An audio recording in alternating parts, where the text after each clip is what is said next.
안녕하세요. 미니스탁맨입니다. 2022년 3월 28일 미니스탁 매수일지 말씀드려 보겠습니다. 이날 미장은 위와 같았습니다. 지수 최고점 대비 다우 마이너스 5.0%, 나스닥 마이너스 10.6%, S&P 500 마이너스 4.6%인 상황입니다. S&P 500 기준으로 정말 많이 시장이 회복을 했습니다. 이제 전고점까지 한 5%여 남았습니다. 뉴욕 마감 기사 간단하게 살펴보겠습니다. 첫 번째 테슬라 두 번째 주식 분할 추진에 8% 급등.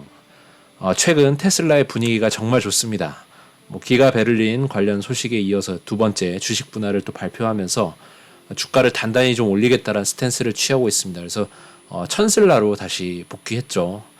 향후 또 매크로적인 위기가 혹시 닥친다면 전쟁이나 그런 게 아니더라도 매크로적인 어떤 위기가 닥쳐서 주가가 다 빠지게 된다면 이번 사례를 한번 떠올리면서 테슬라야말로 가장 먼저 위기에서 회복을 했던 기업임을 아마 떠올리시지 않을까라는 생각이 듭니다.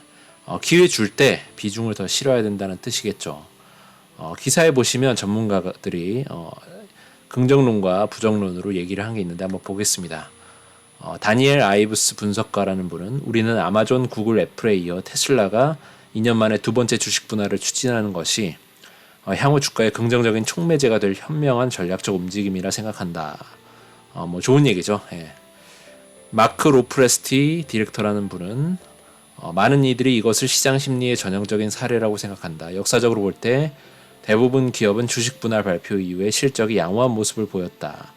아무래도 주가가 한 주당 주가가 싸지니까 포켓머니가 작으신 분들, 우리 같은 일반 서민들은 미국 형님들도 당연히 싼 주식을 더 쉽게 아무래도 들어갈 테니까 아무래도 진입하기가 허들이 좀 낮아져서 좋습니다. 그래서 좋은 모습을 보이는 거죠. 그래서 일론 머스크는 시장 심리에 아주 뛰어난 달인 중 한 명이다라고 이야기를 했고, 이제 부정론으로는 데이비드 트레이너 최고 경영자란 분은 테슬라가 주식 분할 추진한다고 해서 주가가 여전히 펀더멘탈과 괴리된 밸류에이션으로 거래되고 있다는 사실이 바뀌지 않았다라는 건데, 밸류에이션이 너무 높다라는 거죠.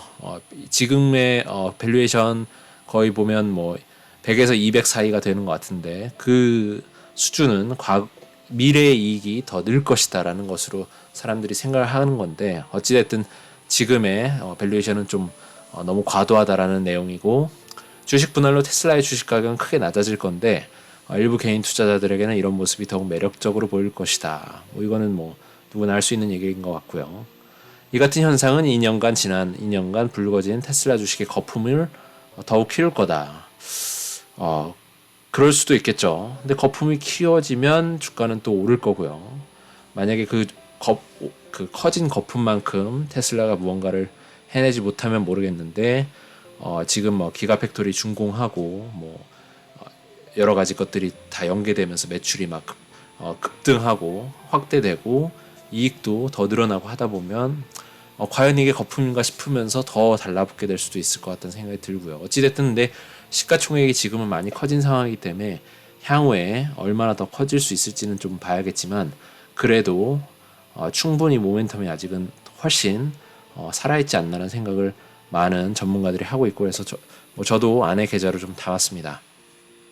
현재 장이 불장 수준으로 연일 오르고 있는 상황에서는 어느 쪽에 더 관심이 가십니까? 아무래도 긍정론 아닌가요? 그래서 만약에 근데 우리가 우크라이나 전쟁이 지금 터졌고 러시아가 침공하고 있고 금리 인상 얼마나 할지 모르고 이런 상황에 테슬라 관련된 호재가 또 하나도 없다면 아마 마지막으로 말씀드린 부정론에 더 신경이 쓰이셨을 겁니다. 참 심리라는 게 재밌죠. 아는 만큼 보인다라는 것은 사실 내가 아는 것에 영향을 받아 어찌 보면 인지 편향적으로 받아들이게 되는 것이 아닌가. 모든 정보에 대해서 내가 봤던 것들 위주로 내가 보고 싶은 것만 보게 되는 그런 상황이 또 될 수도 있지 않을까. 그래서 객관적인 시각으로 모든 그런 정보들을 취사 선택해서 하지 않고 객관적인 시각으로 다 바라보게 되는 그런 시각 태도가 좀 견제하기가 쉬운 것 아니다라는 생각이 또 듭니다. 두 번째, 월가 공포지수 빅스 1월 중순 이전 수준으로 뚝 떨어졌다. 이 영상을 만드는 지금 시점이 19.64더라고요. 20 이하로 떨어졌습니다. 돌이켜 6개월 내에 보면 빅스 지수가 30이 넘었던 타점이 한 4-5번 됐어요. 그래서 타점이 보면 30 이상 됐던 게 12월, 그리고 1월 말 그리고 2월 말에서 3월 초 되는 요 시점, 물론 요 마지막 타점에서 계속 내려갔을 테니까 계속 기다렸다가 요때 샀으면 좋겠지만 사실상 그러긴 쉽지 않겠죠. 그래서 관심이 있으셨던 분이라면 아마 빅스 지수가 30 넘었던 요 타이밍에 한번, 뭐 요 타이밍 한번, 요 타이밍에 좀 더 힘을 실어서 사시지 않았을까 하는 생각이 듭니다. 그런 것들 좀 볼 수가 있을 것 같고요. 지난 1월 14일 이후로 처음 이렇게 빅스 지수가 좀 안정화돼서 떨어졌다라고 합니다. 그래서 역으로 뭐 현재 매수 타이밍이라기보다는 빅스 지수가 좀 많이 떨어졌으니까 이미 매수했던 사람들이 기쁨을 느끼는 영역이 왔다라고 볼 수도 있을 것 같습니다. 말씀드린 대로 뭐 빅스 지수가 대략 30 이상 찍을 때가 진짜 공포에 사로잡힌 매수 타이밍일 수 있겠구나라는 생각을 해보게 되고요. 근데 물론 그 시점이 되면 던지는 즉시, 내 돈을 던지는 즉시 돈이 사라지는 경험을 하시게 됩니다. 그래서 주저하게 되고, 돈을 사자마자 뭐 예를 들어 1000만 원을 내가 쓰자마자 마이너스 100만 원, 200만 원이 돼버리는 그런 상황이 되니까, 이거 뭐지? 이번엔 다른 거 아니야? 뭔가 문제가 생긴 것 같아. 이번엔 다른 것 같아. 내가 모르는 뭔가가 있을 거야. 뭔가 장기적인 침체가 오지 않을까? 10년의 디플레이가 오지 않을까? 막 이런 생각이 들면서 뭐 다 망할 것 같고 괴롭고 막 이런데 참 쉽지가 않죠. 근데 지나 보면 또 아닐 수도 있고 참 모르는 것 같습니다. 예. 세 번째, 지정학적 리스크 속 증시 선전. 미 경제 여전히 강하다. 사실 뭐 현재 주가가 연일 오르는 느낌으로 장이 전개되고 있고요. 매크로적인 이슈가 2월에 비해 바뀐 게 없습니다. 그럼에도 불구하고 사실 기업들의 펀더멘털은 그대로인 경우가 많았고요.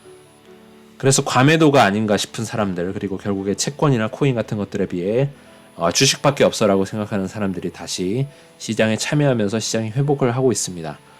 스태그플레이션에 대한 우려로 주식을 전부 빼시는 분도 있던데, 저는 기사에서 보시는 것처럼 미국의 경제를 믿고 있기 때문에 별 걱정 없이 그냥 그대로 계속 가져갈 생각입니다. 네 번째, 상하이 봉쇄의 잠재적 유가 수요 우려. 유가가 9% 이상 무려 급락했습니다.